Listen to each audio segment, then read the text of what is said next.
let me just say that I've been learning a lot ever since I started to practice Raja Yoga meditation so much. And one of the things that I have learned is exactly about the value of selflessness. And of course, that's very much related to having some purpose in life that goes beyond us.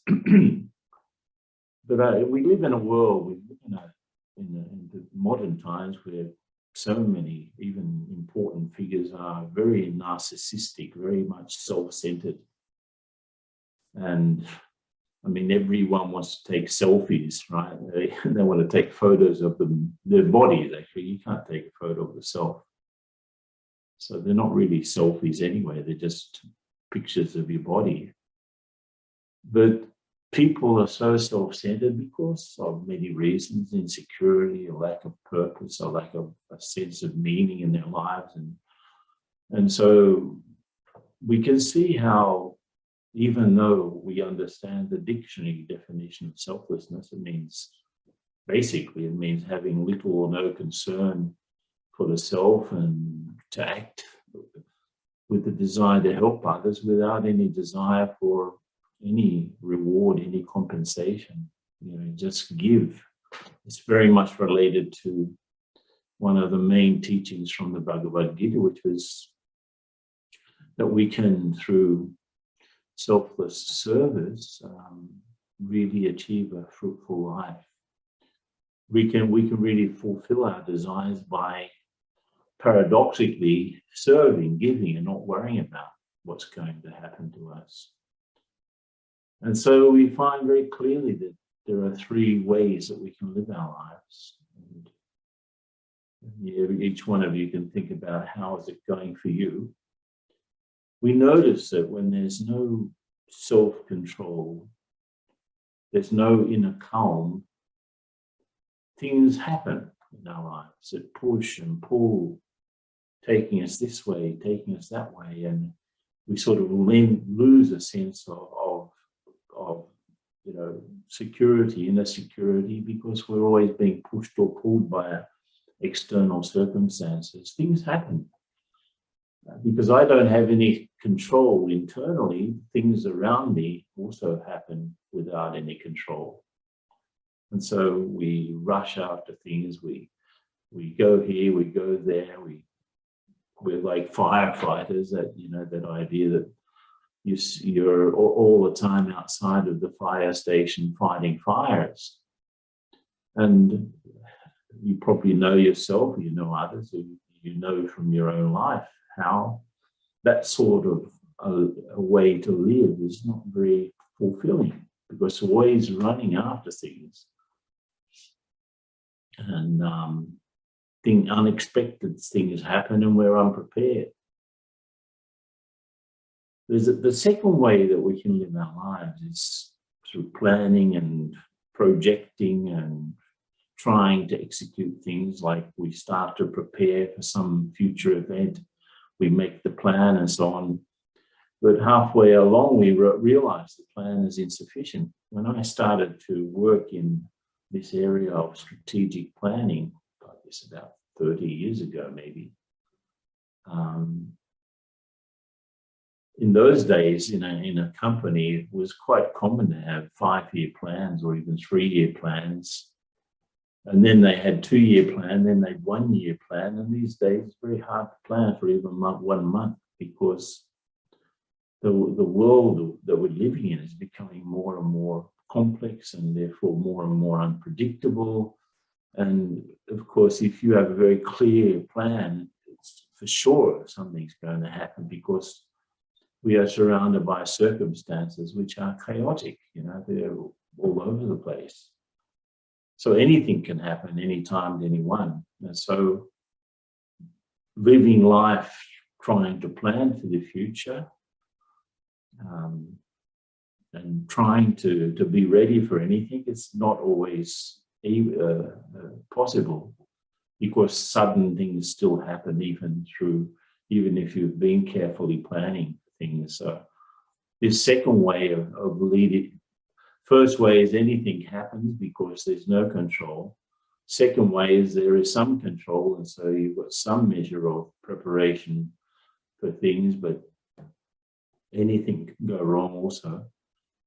And the third way of living our lives is to have a sense of inner calm, a sense of inner control. And there's a sense, therefore, of personal fulfillment, that I'm okay. The things around me may not be okay, but I'm feeling okay whatever happens in any situation.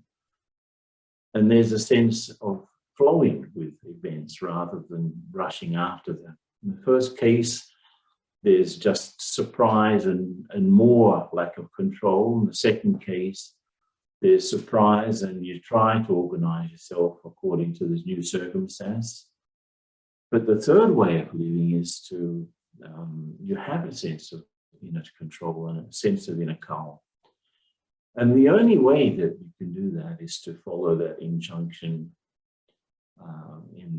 that comes from the Gita, right? That we have to live our lives. The highest form of living is to serve others without any desires for the self. And paradoxically, whatever we need, those things come. And I would say that that's definitely the experience in my life. And let me correct this idea that I've had a recent surgery. It was not a surgery. In our spiritual family, things tend to get exaggerated like in any other family. I did have a serious problem, and it's quite interesting how that happened, because my interest is to help others. My interest is always to serve. I'm not concerned really about myself, even about my own health. I take steps to look after the health, but of course anything can happen also. But the way that there's a sense of protection, it just comes from the fact that I've understood, and this is something that all of us can start to get into. If I serve others, really, without any concern for myself, without even any concern for the body, I'll look after it, I'll do the right things, I'll have the right diet and so on, but I'm completely unconcerned and unworried. If I serve others without any concern for the self, then there is a sense of protection. It's like I start to get some karmic return. So let me just tell the story of this, because it was not any heart surgery that I did. What happened was, and the whole story is absolutely unusual. And Manoj is a doctor, others are doctors who are listening in. You'll probably think that it is an unusual situation, but one of the sisters who lives in our retreat center here, she did an exam on her heart to check out the calcium levels in her arteries. It's not a usual exam that's required or called for.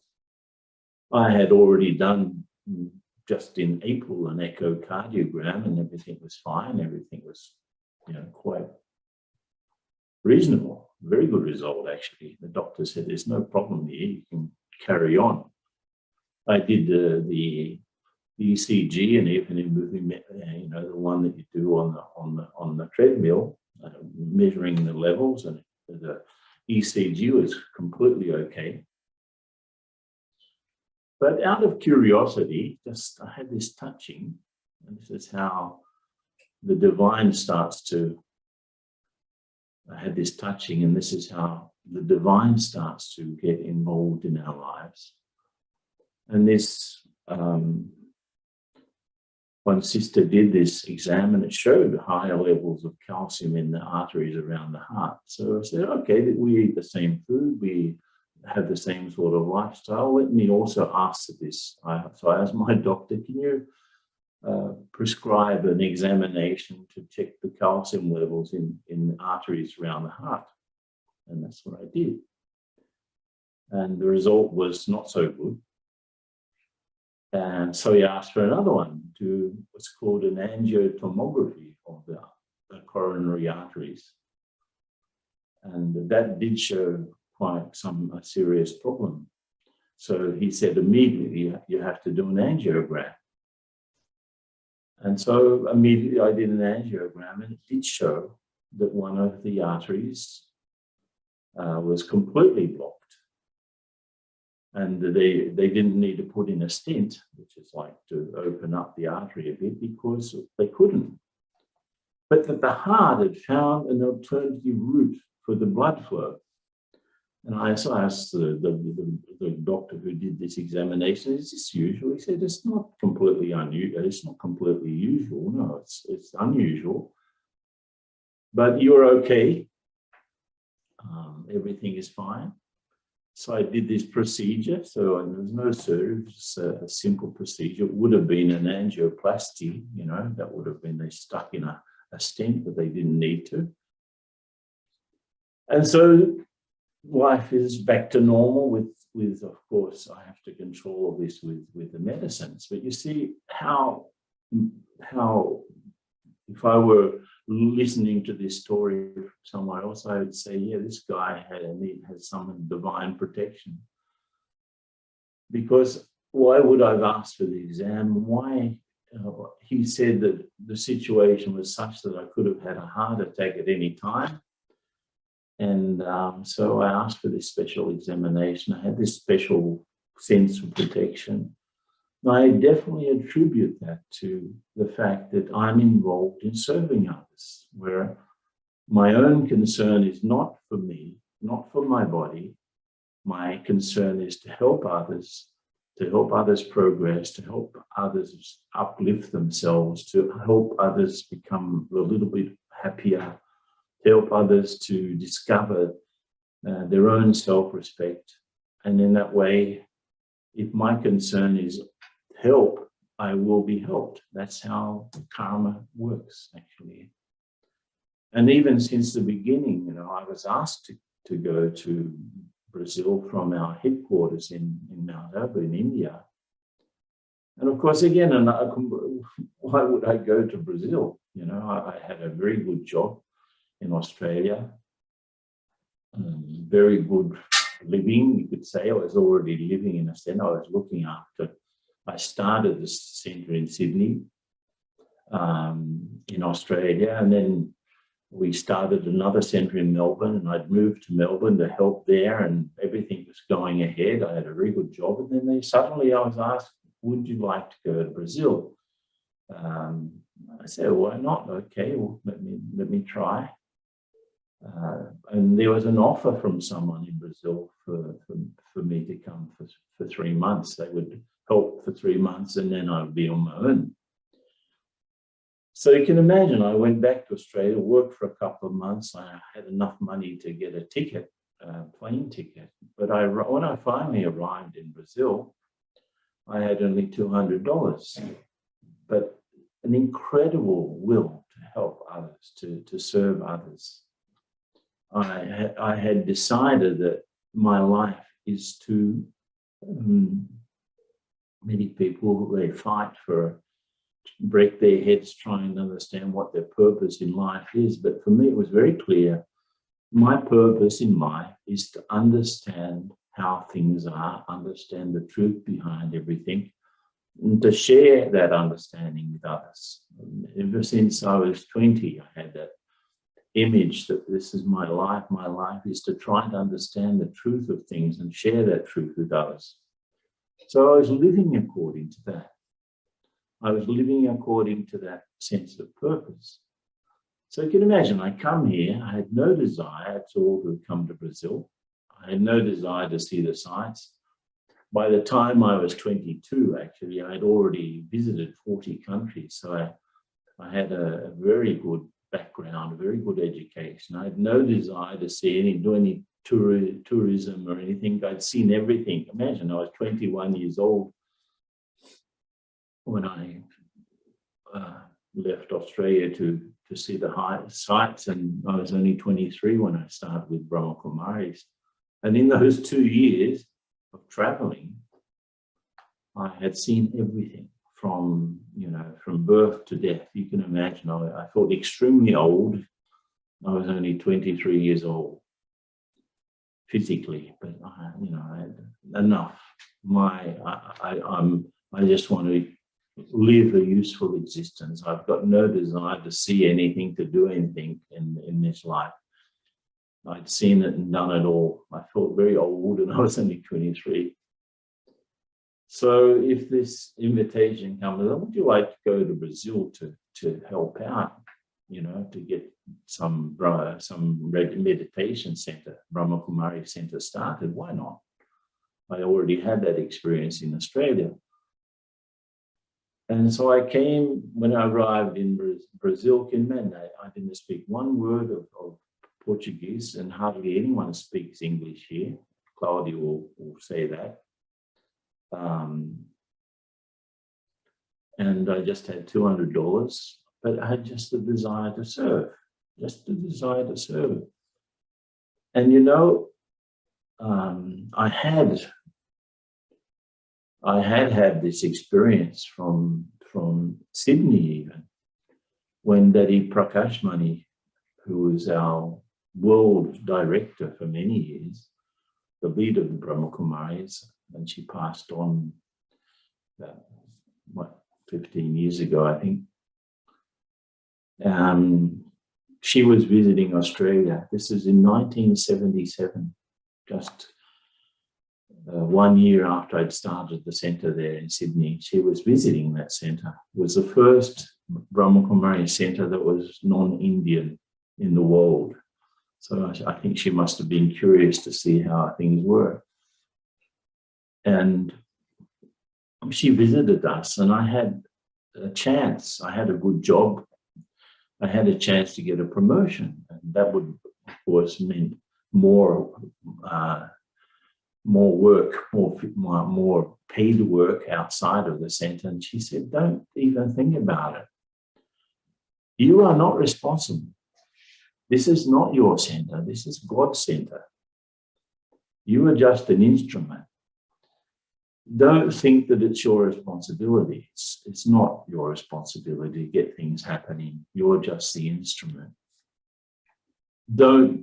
It's better if you to serve others spiritually, in other words, serve selflessly without any concern, without any worry. And things will be looked after automatically. It's not your worry, in other words." So I said, "That's good. I don't need to worry. Let me concentrate on serving others, and they will help the centre." That's what she said. So I had that experience in Sydney,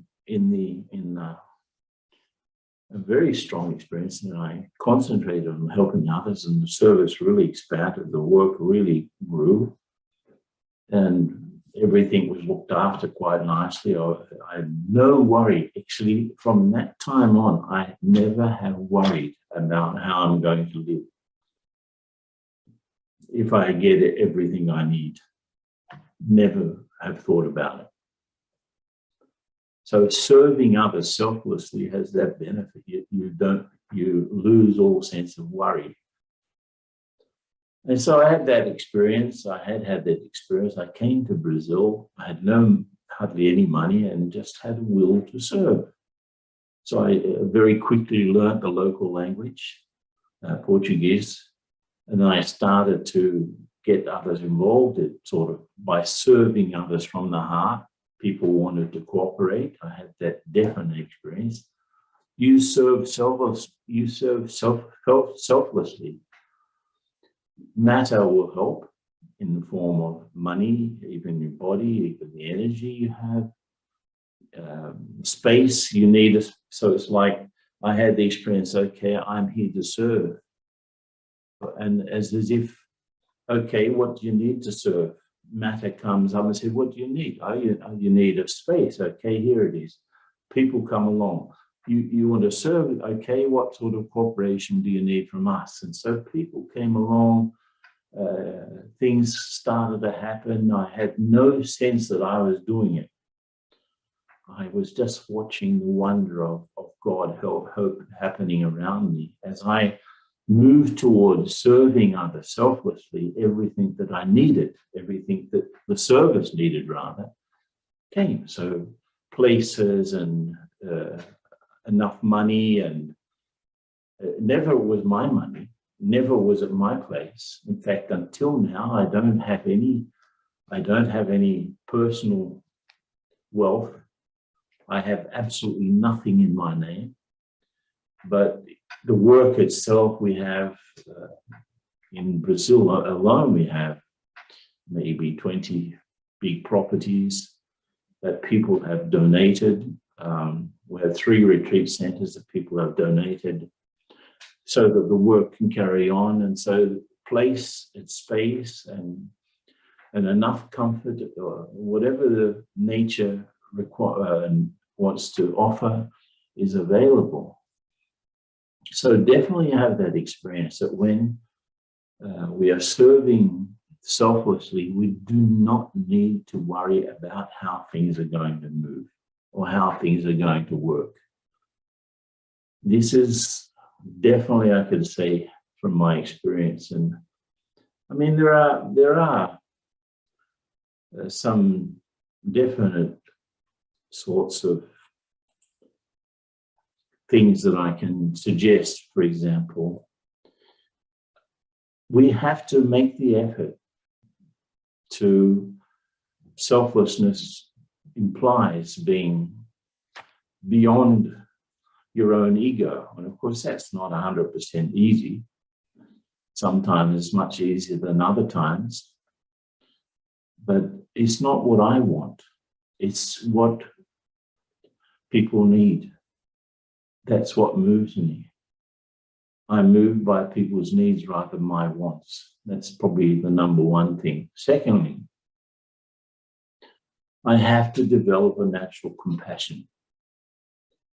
Now, compassion means that I start to see, again, as I said, what people need. And I'm not the protector of souls. I'm not the purifier of souls. I'm not the transformer of souls. I'm not the father of souls. That's God, right? So if I'm his instrument, he knows what that particular individual needs. I don't know. And I just have to be an instrument of that perception. So real compassion is to work out where people are at internally and spiritually and what they need spiritually. We have a teaching here. If someone is dying of thirst, you don't give them a diamond.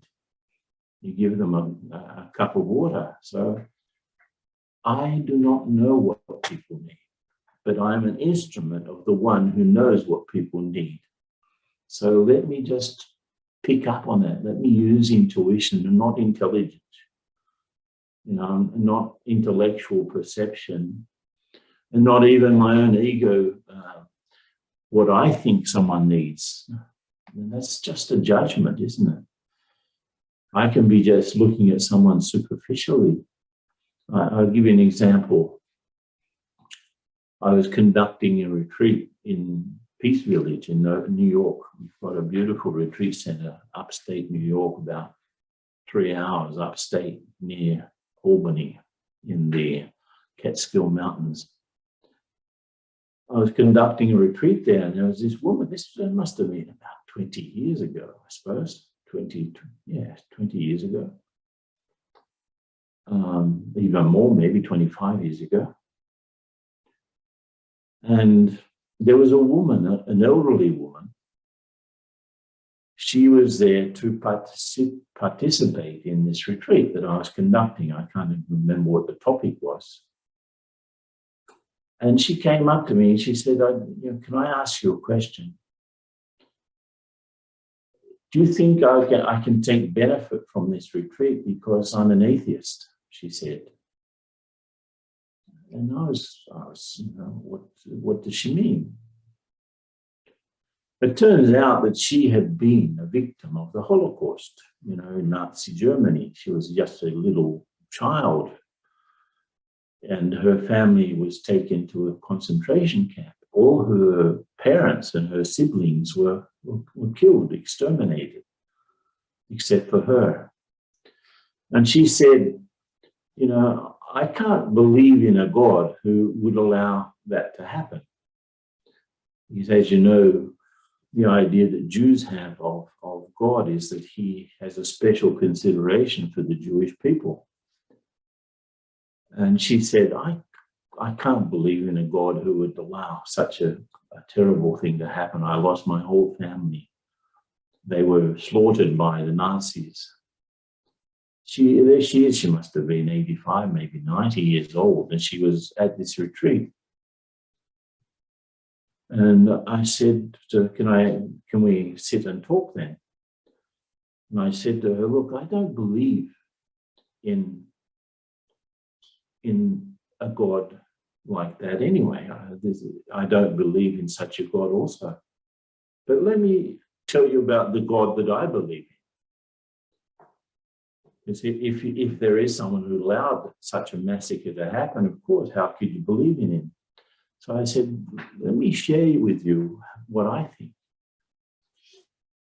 And so I started to remember, and because I've studied all of these things, as you may know, the Old Testament of the Bible is also the scripture of the Jews, not just the Christians.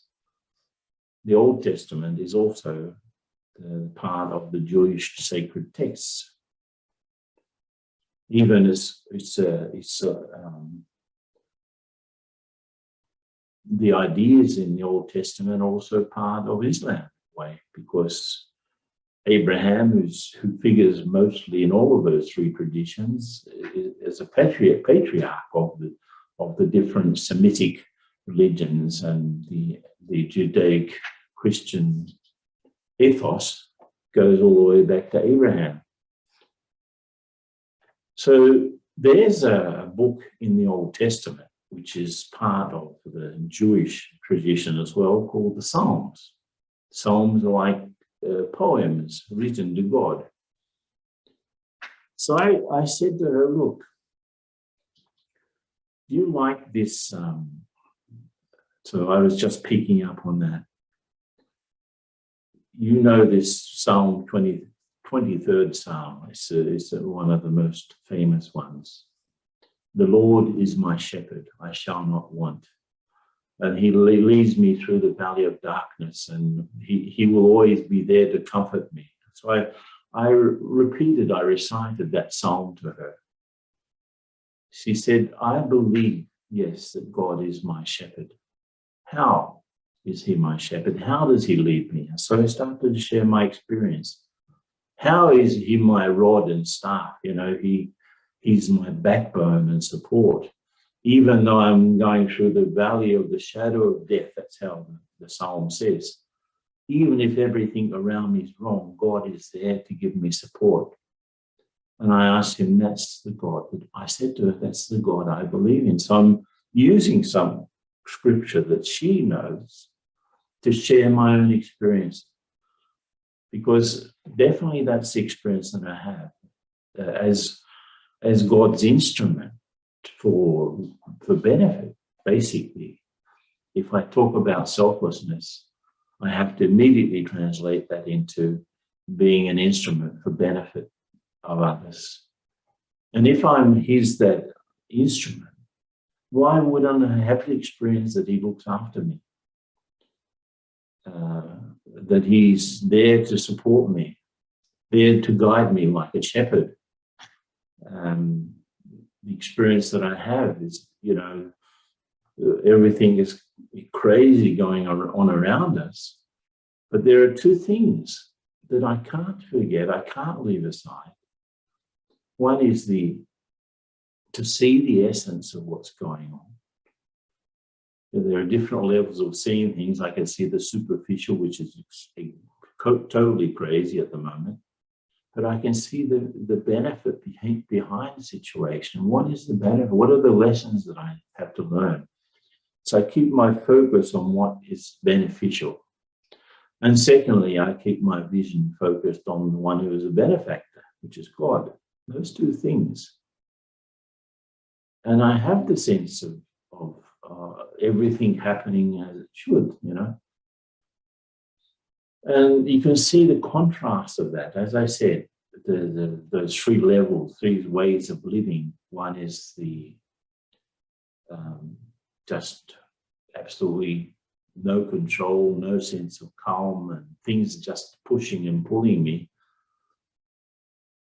We've all had that experience. Second would be, no, let me plan a little, let me sort of prepare a little better, and let me try to make my way through life with a lot of effort and little success or partial success. And the third way is to be as an instrument of benefit, be selfless, serving others, and just flowing along with the things that happen and having the desires fulfilled, right? If I look back on my life, you know, people may desire to write books. So I've written books. People may desire to travel. I've spent my whole life traveling.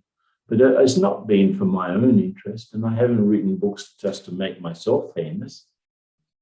On the contrary, I've done things to help others rather than to become well-known or anything. You know, I'm absolutely hopeless, actually, at self-promotion. If something happens, if someone comes up, you know, I always feel a bit, you know, when someone comes, I've written books. In fact, some of the books were bestsellers, and people will come up to and say, "Can you please autograph my book?" And I said, I can write you something to think about. And so I write some message that gets people thinking at a deeper level. And I tell them, look, I am just the instrument to have written this book. I'm not an author, but I use what I know, and I use my connection with the Supreme God to put some ideas on paper. And if that makes you happy, wonderful. But when I'm signing an autograph, internally I'm just saying, God, you are great. God, you are great. God, you are great. Not, look how famous I am. Look how well known I am. No, not at all. I don't have that sense at all. I remember once I was with a woman. I was conducting a retreat here in Serra Negra, in the mountains near Sao Paulo in Brazil. That's where we are at the moment. And I was organizing everything, you know, like organizing the presentation, organizing the projector, making sure that the projectors, that it was in the days where you used overhead projectors, projecting PowerPoint slides. So I was just setting up the projector and the screen and everything. And she came at that time I was setting up, and she said, I need to talk to you. I said, I'm sorry, I'm a bit busy now. The people will be coming in 15 minutes. I have to have this set up when they come. And she kept on talking and talking. I said, ma'am, I'm not listening to you. I'm concentrating on, I'll be very happy to talk to you in the break, you know, after 1.5 hours, but I need to concentrate on setting up the presentation because the people will be here in 10 minutes. But she kept on talking and talking and talking. And a third time I said, sorry, ma'am, I'm not listening to you. I will be very happy to talk to you in the break, but at the moment I'm concentrating on getting this done. And she kept on talking and talking. And finally, I finished setting things up, and I said, then we talk at the break? I asked her, and she said, no, I've already talked to you. Thank you very much. Thank you for paying attention. And she didn't even hear me say. She was so absorbed in her own story that she didn't realize that I was saying, please, let's talk later at the break. Let's talk later at the break. I said it 3 times and she didn't hear once. And then, so I said, so we'll meet at the break. She said, I don't need to meet anymore. I've already said what I wanted to say. So she was so absorbed in her own story, in her own self, she didn't even realize that I wasn't paying attention.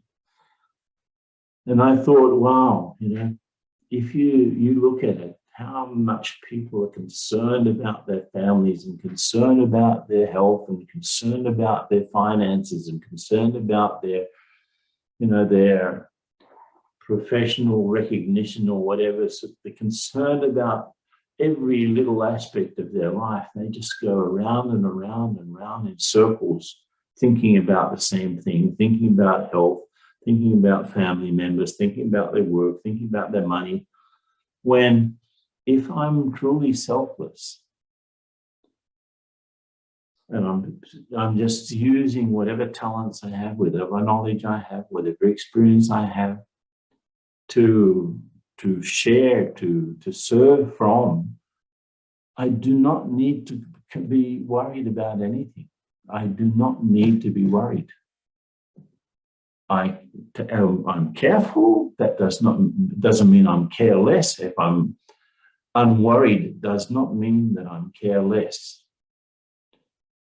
I'm careful, cautious, but at the same time, unworried. And this is the experience that I have. If my life is geared towards helping others, I do not need to worry about how my life will be helped. The help will come from any side. And of course, we know that it's absolutely 100% impossible to be altruistic, totally, because whatever we do, we'll always get the return from it. So it's not possible to be altruistic, which is probably the expansion of the idea of selflessness, is to be totally altruistic. We all have streaks of service in us. Our true vocation is to serve. And the best that will come out of me when I'm serving others selflessly. You have this great idea, because in the Indian tradition, especially the Sikhs, they have this idea of seva. Seva is not exactly translatable, because we don't have this common idea in the West. Seva is not exactly the same as the word service. We never say seva, public seva, like public service. That's when you're working for the government. It's work. Service is work, right? But seva is not work. That's the big difference. So seva is not work. Seva is a privilege. Seva is to do something for God, or to carry out something for the divine, to help uplift people, and to do that, by not worrying about yourself. So even the word seva carries within it the idea of selflessness. Karma yoga, another important concept. Karma yoga, if it is really action done in God's remembrance, by definition, it will be selfless. So if I'm doing something in my remembrance, it's not selfless. If I'm doing something in God's remembrance, it is by definition selfless. So true karma yoga, that means the action that I do that's connected with, in some way, of spiritual upliftment, which is God's ultimate desire for this world.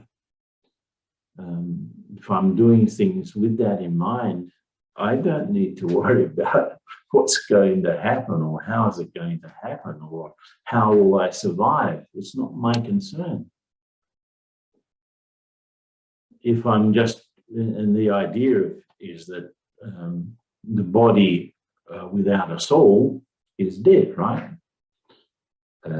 Karma or action without yoga is also dead. Has no, it's not exactly dead even, because whatever we do, we are always, there's no way we can escape the results of that. So even if I'm doing actions at the highest level, I can't escape the results of it, because I'll get the reward, I'll get I will get the result naturally. So just think about how you organize your life. And I said in the beginning, there are 3 ways to live. But on the road of life, there are 3 types of drivers also. So you can ask yourself what type of driver you are. The first type of driver on the roads of life is one who's driving with their eyes closed. So they're not awake at all, is it? But they're driving, they're smashing into things and having accidents, but they're completely unaware of the consequences of what they're doing or saying. They just say and do without, in a blind way. It means the third eye is shut. The other 2 eyes may be open, but they're not really realizing that everything that we think, say, and do will generate consequences. So the first way to drive on the road of life is to be blind. Be still driving, but blind. So smashing into things, smashing into situations, smashing into other people. Second way of driving on the roads of life is you're awake. You're awake. You're driving, but you're not able to control either the steering wheel. Something happens, you can't steer away from it. The brakes don't work, so you'd like to stop but can't stop. You'd like to accelerate but can't accelerate. You'd like to turn away from, but you can't turn the wheel. So you're driving, you're awake, but you're not able to control. And that is extremely frustrating. And that's the case of the people who are partially awake spiritually. They realize the law of karma, for example. They're trying to make it. Maybe a lot of you, a lot of us that are listening, it's the second type of driver. So we are aware of the consequences of our act, but we're not able to control ourselves properly. And of course, the third type of driver is one who's driving on the roads of life.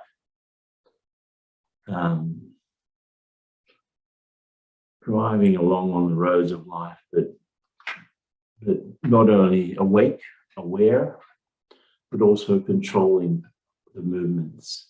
And that's the sort of driver that can help other drivers. So if I am aware, I'm awake, I know all of these laws, I know all of these principles, I know all of these concepts, I'm a soul, I'm God's child, I know all of these things, I'm aware of them. But I can use that awareness to control the way that I speak, to control the way that I drive my life, to control the way that I move here and there. If I need to go fast, I go fast. If I need to slow down, I slow down. If I need to turn to the right or to the left, I do that. If I need to stop, I stop. So if I'm like that, I can help others. I can help the other drivers. So if I'm like that, why wouldn't I help others? Why would I just think that, I can be spiritually happy and just self-contained? No, I can only be spiritually happy if I'm serving others. And as high as that level of serving others is there, the best that's in me will start to come out. I start to realize what I have to offer and to share to the world. And I can help others. Why not help others? We know the law, right? The law of karma says, if I help others, I will be helped. But what level of help do people need? people, if they, a lot of us probably have had the experience of emotional blackmail, or people put on an act so that they can extract out of us sympathy, or they can extract out of us attention or love. So please love me because I need your love. And of course we fall into that trap. But the sort of love that people need is not the love that I can give. The love that people need is the love for themselves that God teaches us. People need to learn to love themselves. They don't need my love at all. So if I'm an instrument of God's love and people are experiencing that, they'll be happy with me, but it won't be a personal arrangement. So I can be loving and detached. If I'm selfless, I can be loving and detached. If I'm selfish, I cannot be loving and detached. I'll be loving and attached. If I'm attached to anyone or to anything, it's like, if you've seen that ball and chain, right? In the old days in the prisons, to get the prisoner to stay in place, they put a big iron ball connected to his foot by a chain, so he couldn't move. So let us be free. If I want to be free, I have to be more selfless. If I want to be fulfilled, I have to be more selfless. If I want to be loving and really liberating in the way that I interact with others, let me be more selfless. If I really want to know who I am as a soul, I need to become selfless. If you look at the word self, the soul, less means without something. So it means without a sense of me, without a sense of what I want and what I need and who I am and how important I am and so on. None of that. Let me be of service to anyone who would like to receive that service. So basically, those are the thoughts of ideas that I wanted to share with everyone. And, just a thought. Many, because I'm always out and serving, and of course doing a lot of stuff online, and people come up and say, "Oh, I saw you on the YouTube, and I saw you, on social media. Can I take a photo with you?" And I would tell them, no, let me share an experience with you. Photo you can forget about, but let me share an experience, or even a thought, or even a glance, a spiritual glance. Let's share the experience of being souls together, and remember that. Don't remember a photo of my body, but remember the experience that we could share together as souls. Okay, so that was what I wanted to share with anyone. So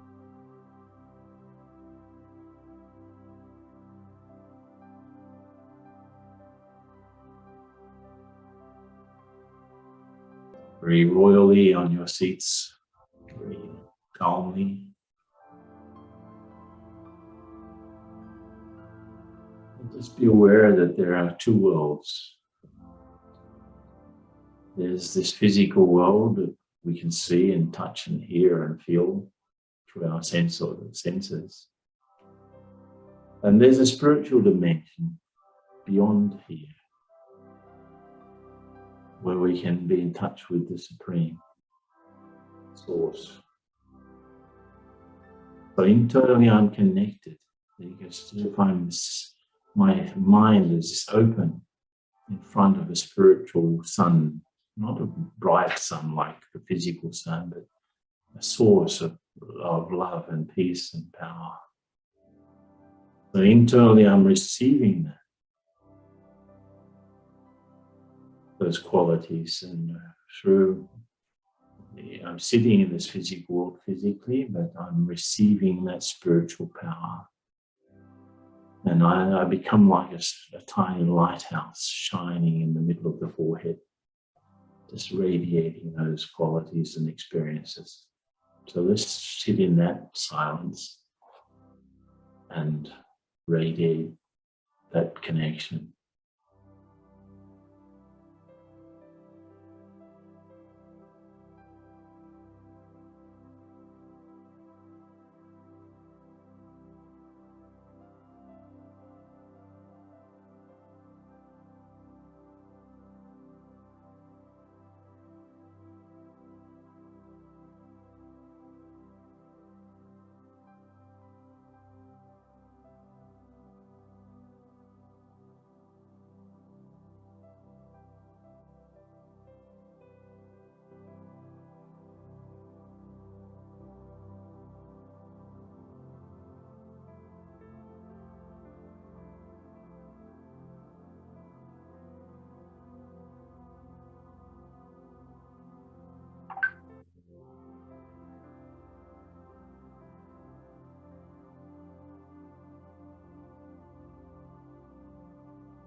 So just keep enjoying that connection and giving out that energy to the world.